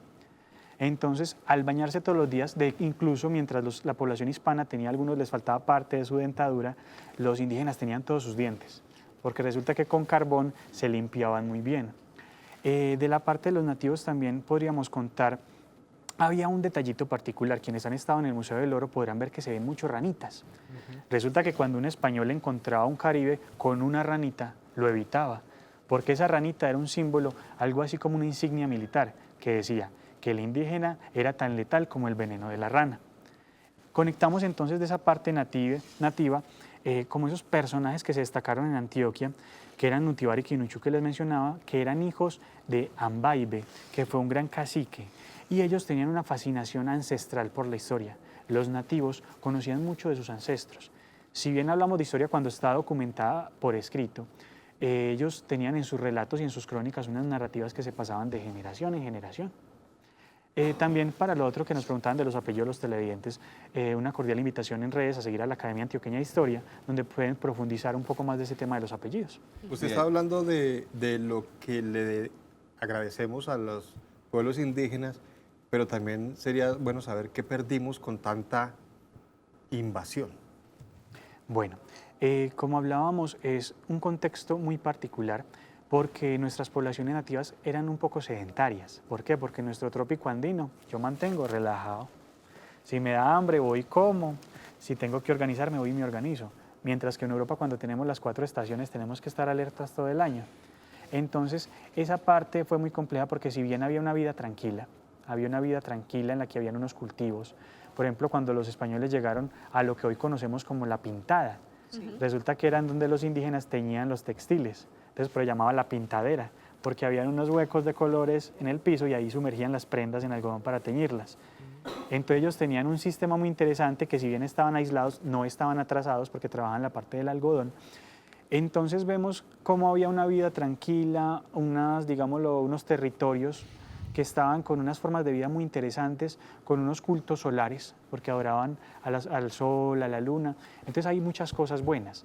Muchas cosas buenas en esta vida tranquila, en estos territorios hermosos, pero también cosas adversas, porque encontramos que en algunas poblaciones nativas había la antropofagia y había el canibalismo. Entonces, cuando capturaban a los españoles o a otras tribus, ni siquiera había las prácticas, es que había el esclavismo y había precisamente en estos prisioneros ocasionalmente habían sacrificios rituales, como podemos evidenciar en películas como Apocalipto. ¿Cuáles eran esas, ¿cuáles eran esas primeras prendas que tenían esos nativos y cómo fueron evolucionando y de dónde sale ese sombrero volteado, por ejemplo, y los demás sombreros que tenemos acá en esta región? Exacto, bueno. Tenemos entonces que esas primeras poblaciones, ¿qué atuendos tenían? En el Valle de Aburrá habían 3 asentamientos, incluso llegando a lo que hoy es Bello. Las poblaciones estaban más bien de una manera, digámoslo, están un poco... no nómadas, pero sí estaban un poco quietas en el sentido que habían algunos que dormían hasta en los árboles, algunos andaban desnudos, sin mucho un taparrabo. A medida que vamos subiendo hacia el norte empezamos a ver unas poblaciones más cubiertas, atuendos en distintos materiales, entonces unos cuerpos más cubiertos. Pero en todo donde estamos acá en este momento, en el Valle de Aburrá, eran unas poblaciones que incluso dormían hasta en los árboles. Entonces no encontramos eso. ¿Y qué era lo otro que me...? ¿Cómo evolucionaron y de dónde salen los sombreros? Bueno, nuestros atuendos, el traje típico antioqueño encontraríamos una cantidad de cosas, el carriel, que es el carry-on o el cargatodo, el sombrero mucho el que se usaba acá era el sombrero blanco, porque el estar vestido de blanco demostraba que eras una persona que no tenías que hacer trabajos de fuerza y podías mantenerte muy bien presentado, y lo traen los ingleses cuando llegaban a las minas. Y también nuestro poncho. El poncho tiene un origen que podría entenderse muy semita o muy árabe, porque se asimila mucho al atuendo para el calor o para el que sirve para todo, para cargar o para cubrirse del calor o el frío. Qué bien. Hay otro de los componentes, no solamente del vestuario, sino que nos acompaña a todos los seres humanos, y es la música, los instrumentos musicales. Y acá en particular es, digamos que esa música carrilera o la huasca. Exacto. La guitarra o cualquier instrumento de cuerdas de este tipo con esta caja de resonancia se encuentra mucho precisamente en España y mucho por estas migraciones de los árabes. Estos ritmos cuentan, es una, digámoslo, esto sí no lo podemos más que, hay unos documentos que se pueden conectar, pero también a modo de historia, una historia popular. Los irlandeses han sido un poquito de malas. Los irlandeses primero fueron esclavos de los vikingos. O sea, mira que la esclavitud en la antigüedad no solo era de afro, sino que los romanos tenían gladiadores que eran esclavos blancos. los vikingos esclavizaron a los irlandeses. Cuando se lograron liberar, los toman los ingleses. Y ellos estaban en los campos de vino en Norteamérica y empiezan a bajar por trenes, hasta que entran en Antioquia y llegan por el ferrocarril de Antioquia. En estos vagones tocaban la guitarra y por eso se dice que ahí viene la música de carrilero. Vemos que esa música carrilera surge de esta historia. También porque en el ferrocarril de Antioquia, en algunos de sus trayectos, había un vagón al que las personas podían llegar a comprar los discos. Entonces, ¿dónde vamos a comprar la música? A la carrilera. También. Entonces vamos conectando como esa serie de historias y momentos, y ese ritmo tan brincadito es muy irlandés. Esas guascas antioqueñas son muy brincaditas y precisamente tienen un origen castellano, inglés y un poco de esa influencia árabe. Hasta la forma de bailarlo seguramente, ¿cierto? Exactamente. Daniel, algo que también tenemos nosotros y lo hemos escuchado siempre es antioqueño no se vara, y en cualquier parte del mundo se encuentra un paisa. Eso viene de ¿cuál mezcla con cuál? Bueno, esto viene precisamente quizás de todos, porque todos se encontraron en este territorio tan escarpado. No es lo mismo yo llegar a la costa, a la playa y sentarme ahí a hacer una casa y ya está la tarea hecha. Sí. Otra cosa es encontrarme con estas montañas. Yo, por ejemplo, cuando voy a Bejorral, Santa Bárbara, yo estoy pensando, ¿cómo se recorrían esto a loma y mula? ¡Qué cansancio! Entonces, cuando estamos en un terreno tan agreste, todo se torna difícil. Entonces, si bien el clima a veces favorece, que es clima del trópico andino, pero la montaña tan escarpada y los ríos no ayudan. Entonces tenemos que estar todo el tiempo ingeniándolas y cuidándonos entre nosotros. De ahí viene que las mamás nos dicen, no se moje, que no le dé el sereno porque se enferma. Sí. Porque aquí cualquier cosita nos enfermaba y no teníamos cómo atendernos. ¿Y qué? Se muere.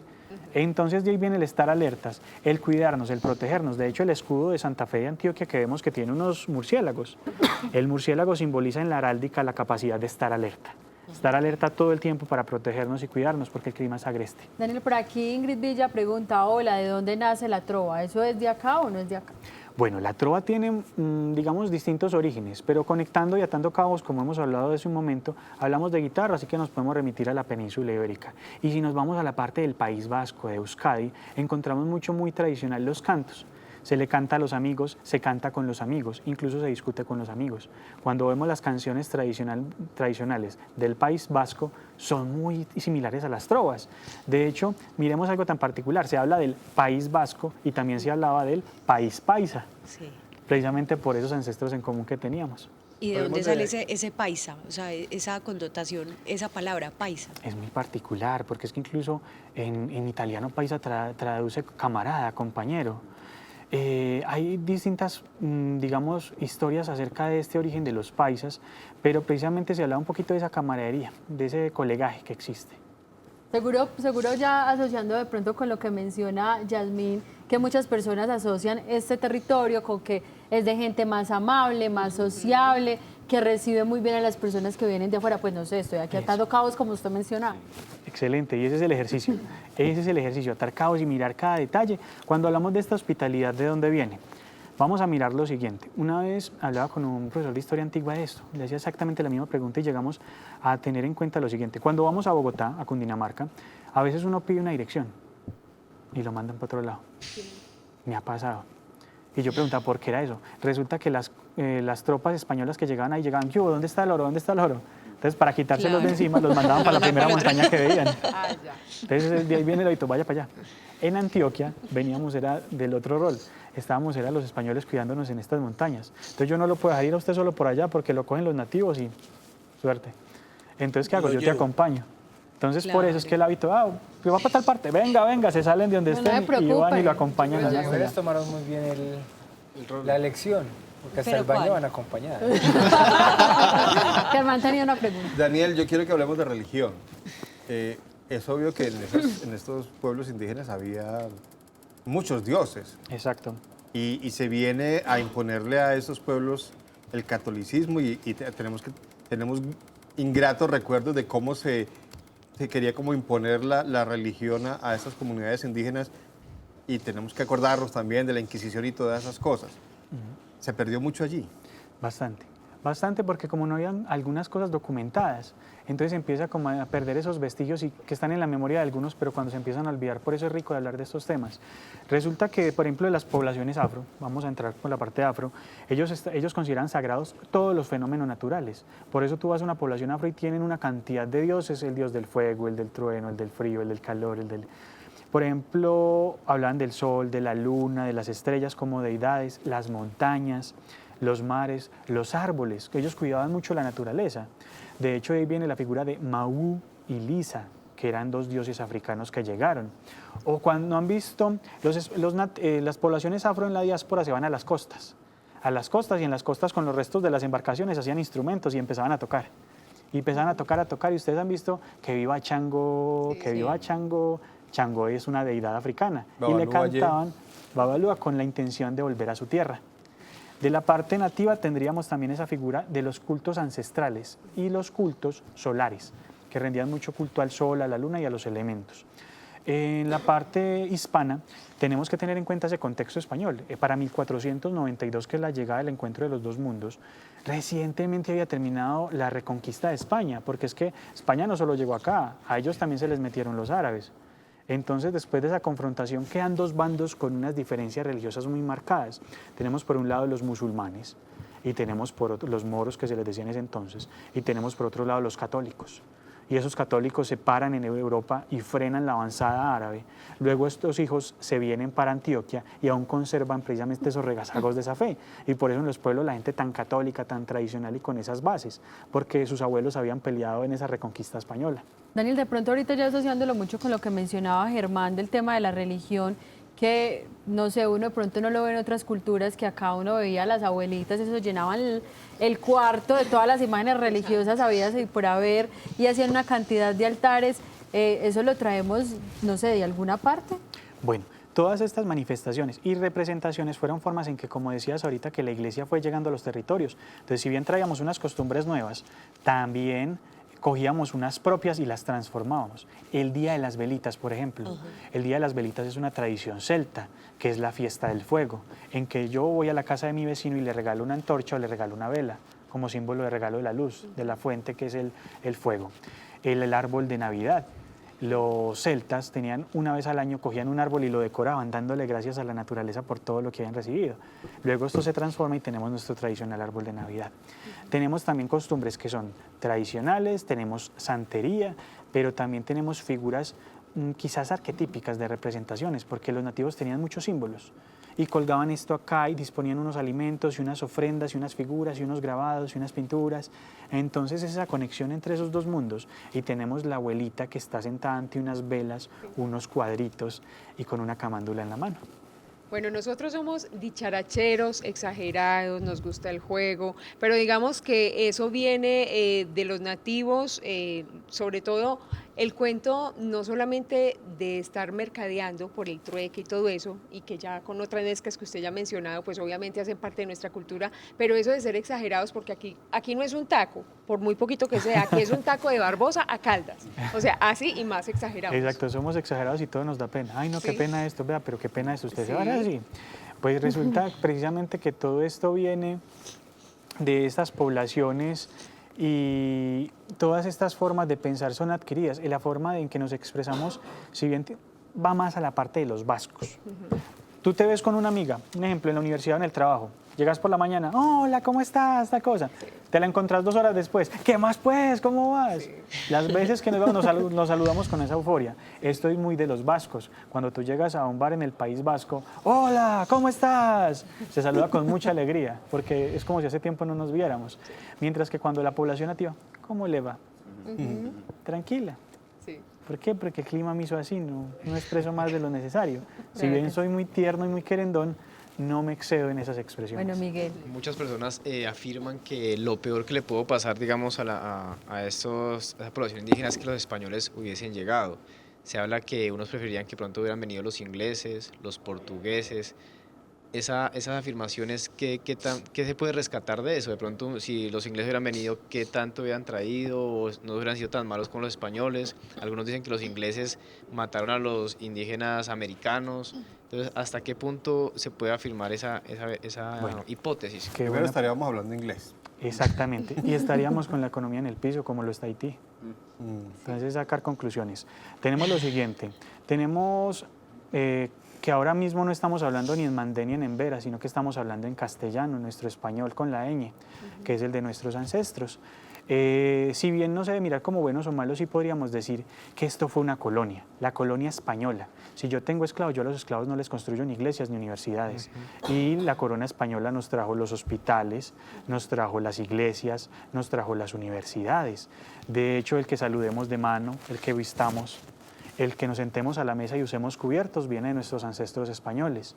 Ellos eran un modelo de colonia muy romano. Ellos donde llegaban, a donde fueres haz lo que vieres. Entonces cuando llegamos nos asentamos y ¿qué hacemos para evitar las confrontaciones? Nos casamos con las nativas y crece una cultura.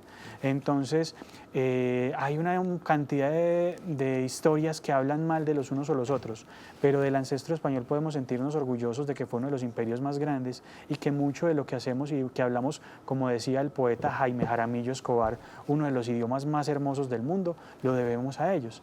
Es donde empieza el ejercicio precisamente de no olvidar ni al ancestro nativo, ni al ancestro afro, ni al ancestro criollo español.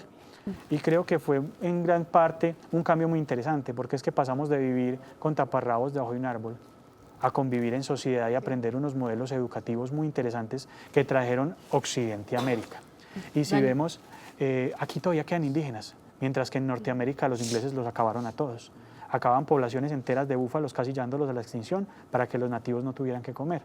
De hecho, Estados Unidos gran parte era de nosotros, porque Orlando, Florida, Las Vegas, todos tienen nombres españoles, porque todo fue colonizado por españoles. Daniel, vea, usted acá me emocionó a los televidentes hablando del arbolito de Navidad y todo eso, y por aquí nos pregunta Ingrid Villa, hola, ¿de dónde sale la natilla y las hojuelas? Y tal vez de pronto esa tradición de los antioqueños de ser como ahorita, de pronto creo que era Lina que lo mencionaba, tan folclórico, nosotros cerramos calles o invitamos al vecino que venga para que fritemos chicharrón, para que, o sea, ¿de dónde sale ese? Primero respondamos a nuestra televidente el tema de la natilla y las hojuelas y de pronto de ser como tan amplios y de invitar al otro para que comparta, por ejemplo, en esas fechas especiales. Bueno, debemos entender la familia, que la familia, el concepto que tenemos ahora es uno, pero el que se tenía en la antigüedad era otro, que era el concepto de clan. Sí. Con el clan yo comparto, con el clan yo como, porque es que como él es el que me ayuda a cazar, yo comparto mucho con ellos, con el clan yo me protejo, porque en esa época no había un sistema de autoridades como el que hay ahora. Entonces, o de normas que regularan los comportamientos. En cuanto a la natilla, las hojuelas y un sinfín de preparaciones que encontramos, todas tienen distintos orígenes, como mencionábamos ahorita, como la arepa. La arepa tiene una parte que es árabe, pero también una parte nativa en la zona de Venezuela. La parte de las hojuelas también podríamos mirarla como especies de tortillas sin levadura, entonces pueden tener unas raíces árabes. Y precisamente todo este tipo de preparaciones pueden remontarse a las distintas culturas que llegan y a partir de lo que les da el entorno empezamos a preparar nuevos platos, porque aquí puede que las hojuelas son con azúcar, pero en otra parte no. ¿Y el buñuelo que lo creemos tan de nosotros? Pues el buñuelo sí tiene, pues no me atrevería a asegurarlo en este momento, pero sí tiene la forma de preparación y varios de los elementos que trae son muy del centro de España.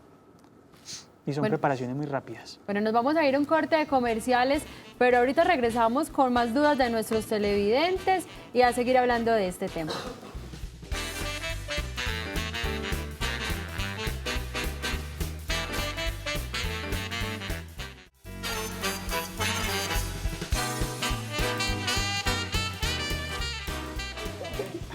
Vaya, acá, mejor dicho, nos hemos reído, hemos preguntado por todo, pero eso es lo bueno de este programa, que hablamos de todos los temas.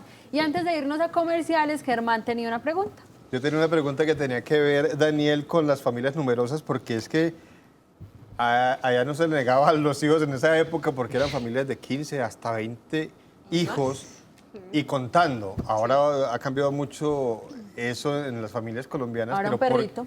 Exacto, hasta ni hijos tienen. Eso. ¿Por qué tantos integrantes de una familia? Hablábamos ahorita de los terrenos difíciles, de tantas situaciones que tenían que atravesar estos colonos.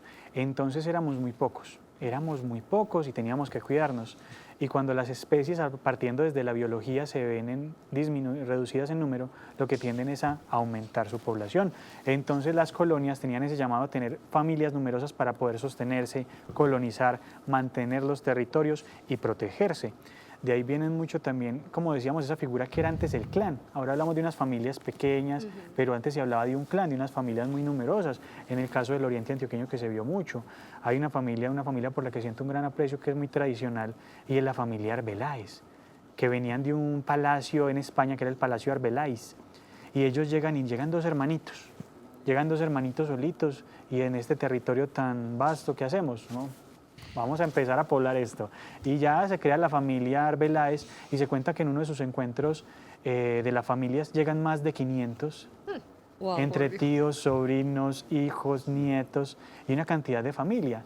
Entonces se ve esto también para las familias numerosas. Estaba primero mucho, se tenían las mujeres para mantener, digamos, los pueblos, porque si no hay la mujer no hay la esencia de un territorio, y se tenían los hombres para proteger a estas mujeres y proteger a esas familias. De hecho, había algo muy particular, y es que durante las noches de boda, durante la primera noche, las parejas tomaban mucha miel, porque este miel aumenta las posibilidades de concebir hijos varones. Entonces, por eso la primera noche se llamaba la luna de miel, porque consumían miel antes de compartir con su pareja. Ahora no piensan en eso. No se acuerdan. No.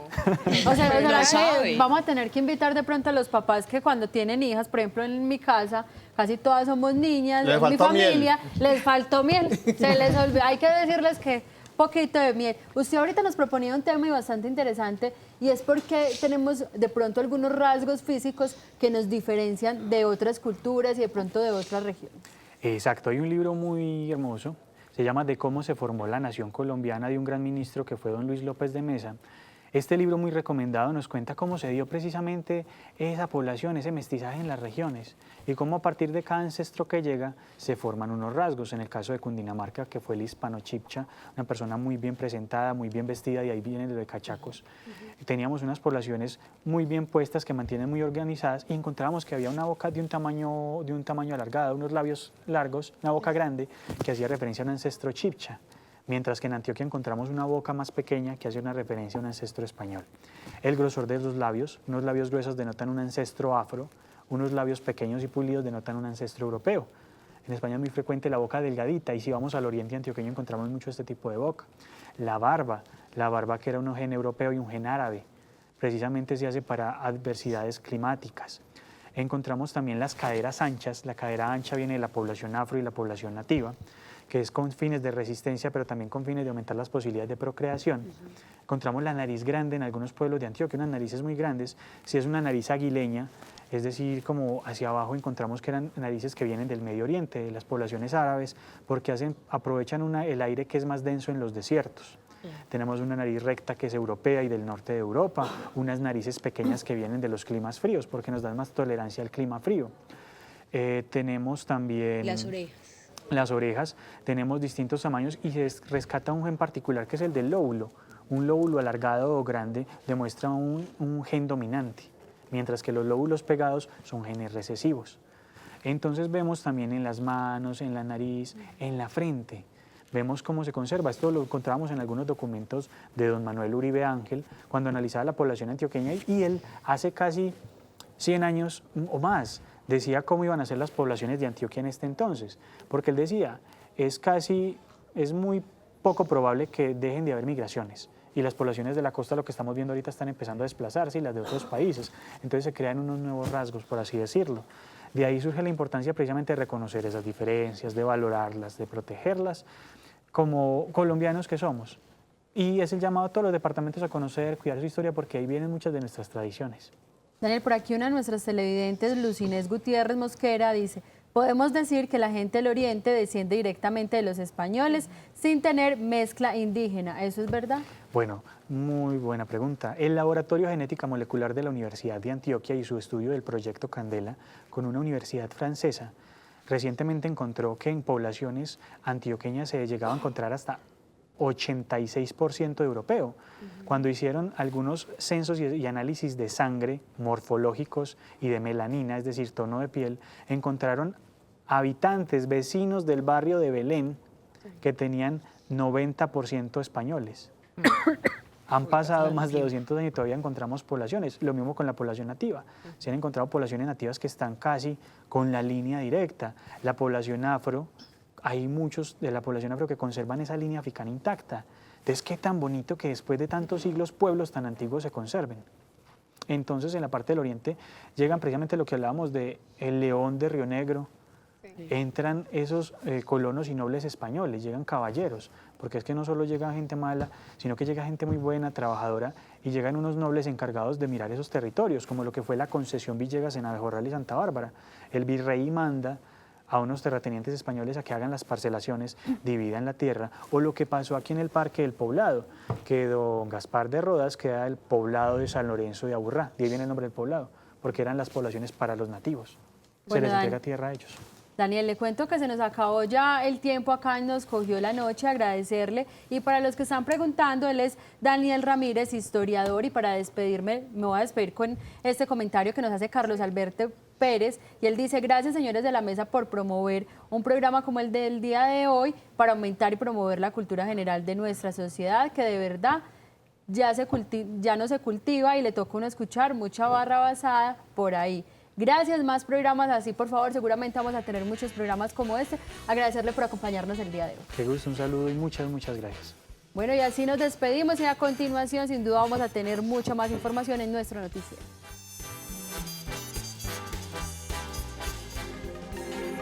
Me vine para acá, a Casa Británica, exactamente a Autoventas. Lo que más me gustó, allá estaba el señor, el valet parking, me recibió mi vehículo, van y se lo guardan a uno con todo el juicio. Así que ya no les dé susto, porque Casa Británica siempre nos soluciona todo.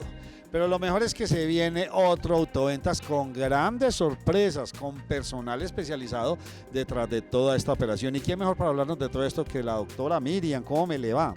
Nacho, muy bien y muy contenta. ¿Por qué? Porque se acerca diciembre y nosotros siempre teniendo la solución para que el cliente haga realidad su sueño. Autoventas Palacé este viernes y sábado, Nacho. Pueden tomarse en el tiempo que crean necesario, porque el viernes tenemos horario de 7:30 a 6 de la tarde, jornada continua, y el sábado de 7:30 a 5 de la tarde.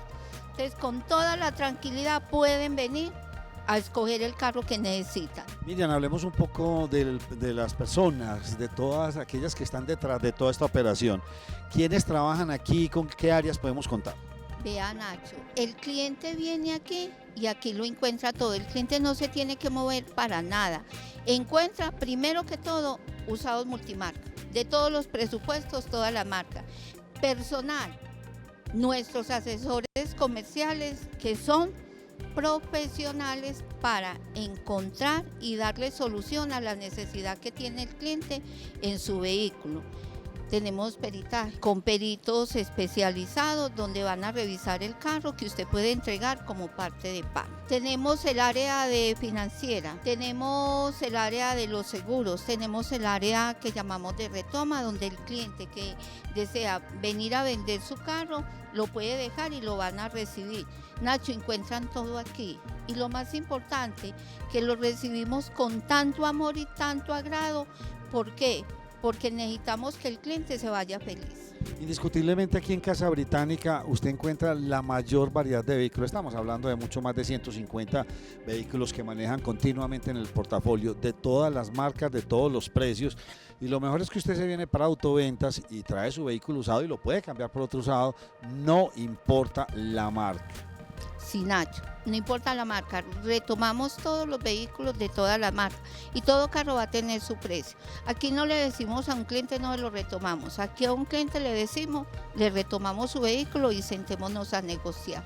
Por lo general usted siempre me tiene sorpresas en cualquiera de los 2 días. ¿Qué sorpresa me tiene este viernes y este sábado aquí en Autoventas en Palacé? Bueno, Nacho, te tengo sorpresa en que en la parte de la financiación. Como se acerca diciembre y necesitamos platica en el bolsillo, en la financiación pueden financiar hasta el 100% y la primera cuota mensual la puede empezar a pagar de febrero. Entonces mira que nos pone livianito el bolsillo y tranquilidad. Tenemos el centro de seguro con un pool de aseguradora. Tenemos el 30% de descuento en seguros del Estado y el cliente también le estamos cuidando el bolsillo. Entonces, ¿para qué más? Y vuelvo y le digo, el peritaje va a ser gratis. ¿cierto? Que eso también cuenta. Sábado y domingo. Este domingo ustedes tienen que venir aquí y antojarse de un buen vehículo. Miriam, gracias como siempre. No, gracias a ustedes y a todos nuestros clientes y recuerden, definitivamente, Autoventa es de todos y para todos.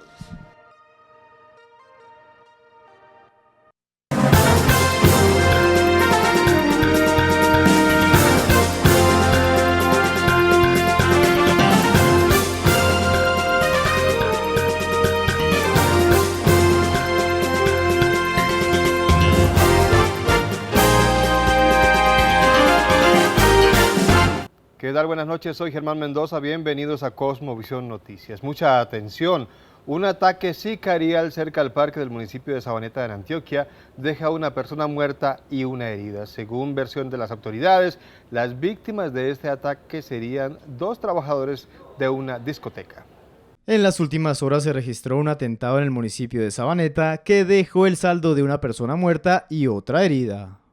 El occiso es un trabajador de una discoteca, ambos son trabajadores de unas discotecas que terminaban de prestar sus servicios, por así decirlo, y se encontraban departiendo en el Parque Sabaneta y pues desafortunadamente fueron objetos de ese atentado y un lesionado y uno fallecido en el centro asistencial. De las marchas de ayer, coronel, ¿ustedes tienen...? Según testigos, los victimarios habrían hecho 10 disparos a los 2 jóvenes que trabajaban en una discoteca del municipio. Estamos verificando, todavía no tenemos la información inicial, estamos mirando la parte de las causas de la muerte, no podemos indicar, y la recolección de la información pues para determinar y tener una información mucho más clara.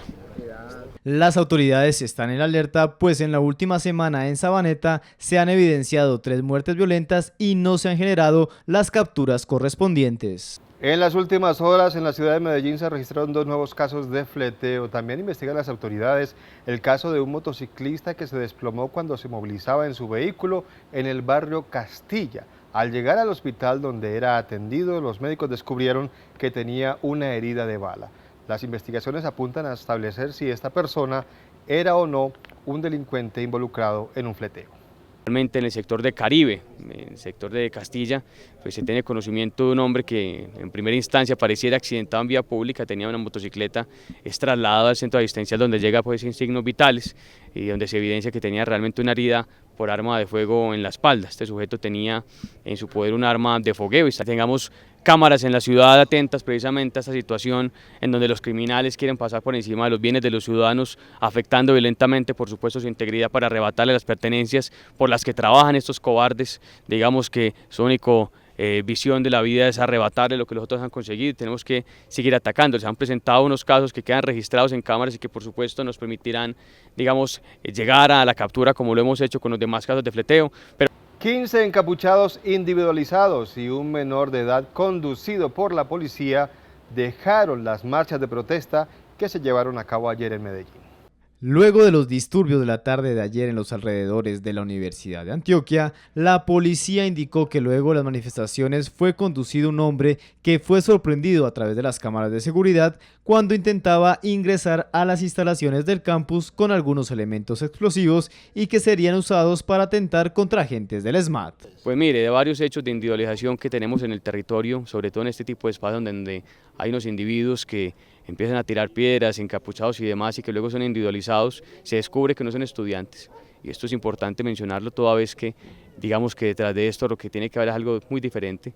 Evidentemente las marchas pacíficas se respetan, pero lo que no se puede de ninguna manera tolerar la violencia que ejercen algunos infiltrados. Según el coronel Pablo Ruiz, subcomandante de la Policía Metropolitana, hasta el momento han sido individualizados 15 encapuchados que participaron en los desmanes. Se han individualizado, se trasladó a un joven que a través de las cámaras de videovigilancia se encontraba desde la parte externa ingresándole unos elementos a los desadaptados que habían al interior de la universidad, lanzando papas, bombas y piedras, y se pudo identificar e individualizar a una serie de encapuchados que estamos en el proceso de vincularlos judicialmente por obstrucción de vías, daño en bien ajeno y ataque al servidor público. Los encapuchados serán vinculados al proceso por los delitos de obstrucción de vías, daño en bien ajeno y ataque a servidor público. Es momento de hacer una pequeña pausa, pero en segundo regresamos con más Cosmovisión Noticias. Ya estamos de regreso, muchas gracias por continuar con nosotros. Insólita propuesta de un concejal de Medellín. El concejal propone que se realice en la capital antioqueña un festival vallenato durante 4 días. Dice él que esto dinamizará la economía de la ciudad. A través de un proyecto de acuerdo, un concejal de Medellín propone traer el Festival Interior del Vallenato a la ciudad. El proyecto de acuerdo pretende que sea una propuesta para hacerse una vez al año. Estamos buscando concertar con la administración si es durante 3 o 4 días, de tal manera que sea una tarima que permita pasar por allí todos y cada uno de los grupos importantes, clásicos del vallenato, el vallenato romántico, el vallenato moderno, que también sea una plataforma, que sea una tarima que permita a esos grupos que se están formando en Medellín, que hoy están pidiendo oportunidad para ser conocidos. Algunos habitantes de la ciudad no están de acuerdo con traer otro tipo de cultura a Medellín, pero según el concejal, esto dinamiza la economía. Desde luego, lo que pretendemos también es generar un tema muy importante de internacionalizar a Medellín. Hemos hecho una apuesta inmensa. Creemos que con este proyecto podemos tener visitantes de afuera, visitantes del interior del país, y desde luego hemos hecho un análisis en materia económica, en lo que tiene que ver con la parte de la hotelería, gastronomía, con todo lo que tiene que ver con las aerolíneas, todo lo turístico. Creo que va a ser una oportunidad muy importante para que Medellín mueva su economía, para que Medellín tenga oportunidad de tener un evento más. El corporado aseguró que en eventos similares que se han hecho en la ciudad le ha dejado en derrama económica entre 1.000 y 2.000 millones de pesos. El tradicional desfile de mitos y leyendas de Medellín cambiará el recorrido este año por obras en la avenida La Playa, en el centro de la capital. El nuevo recorrido partirá del Parque de las Luces y llegará a la Plaza Botero. Estamos hablando que solo en mitos y leyendas son más de 800 artistas de nuestra ciudad, los cuales también por medio de convocatorias públicas han tenido acceso a toda esta demanda cultural que necesita la ciudadanía y que a través de recursos de la alcaldía pues se patrocina y por supuesto se incentiva el arte y la cultura. El inicio va a ser en el Parque de las Luces y la llegada hasta Plaza Botero. Acá hay un pequeño cambio con respecto a años anteriores, y es que recuerden que estamos en obras en la playa, desde el Teatro Pablo Tobón Uribe hasta la Avenida Oriental, en lo que llamamos el tramo 1 de la transformación de la playa. Pero ya la comunidad y la ciudad podrá disfrutar del tramo, lo que llamamos nosotros tramo 2 de la playa, desde la Avenida Oriental hasta la Plaza de Botero. ¿Qué se va a encontrar la gente? Se va a empezar a encontrar, por supuesto, alrededor de las obras también de la ciudad que ya se han venido entregando. También mirará la gente ese tótem espectacular que va a haber ahí en el cruce de la playa con la Avenida Oriental, dentro del tema de los alumbrados, y también la playa va a estar alumbrada hasta Plaza de Botero. Es un recorrido alrededor de los alumbrados, pero siempre con el componente artístico. Según el concejal de Medellín, Fabio Humberto Rivera, el proyecto Cable de Picacho tiene un retraso en el cronograma de por lo menos 3 meses. La Secretaría de Infraestructura dice que es verdad que hay un retraso, pero aseguran que lo entregarán a tiempo. Según el concejal Fabio Humberto Rivera, el Cable Picacho tiene un retraso en obra, lo que podría afectar la entrega del proyecto en el tiempo estipulado. Que aceleren Picacho porque ya tiene un pequeño atraso de 3 meses, lo que lo pone en riesgo de no entregarlo en el segundo semestre del año entrante. No estoy diciendo que ya está el riesgo, sino que no podemos tener más atrasos en Cable a Picacho, porque de tenerlos pasaría a ser entregado en el otro gobierno. La administración municipal manifiesta que la obra será entregada en el segundo semestre de 2019. Obviamente es una obra de gran complejidad técnica, de gran complejidad en términos sociales, pero en la cual también estamos avanzando a pasos agigantados y, como les digo, con cronogramas muy estrechos, pero que esperamos poder cumplir para el segundo semestre del 2019. La inversión del Cable de Picacho es de 298.000 millones de pesos.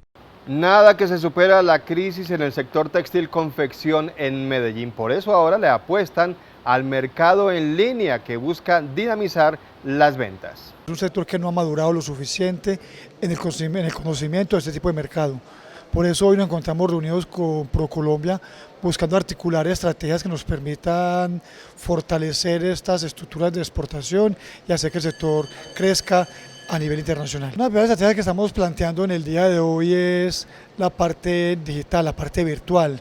Creemos que el mundo hoy se ha volcado hacia el mercado online y hoy es posible de forma más expedita y con menos traumatismos exportar para el mundo desde su propia empresa, y es posible lograr que lleguen clientes internacionales, ya no son grandes clientes como Walmart entre otros, sino clientes medianos de 10, 20 mil dólares que finalmente terminan sumando cantidades interesantes en las ventas, pero que se hace menos difícil llegar a ellos.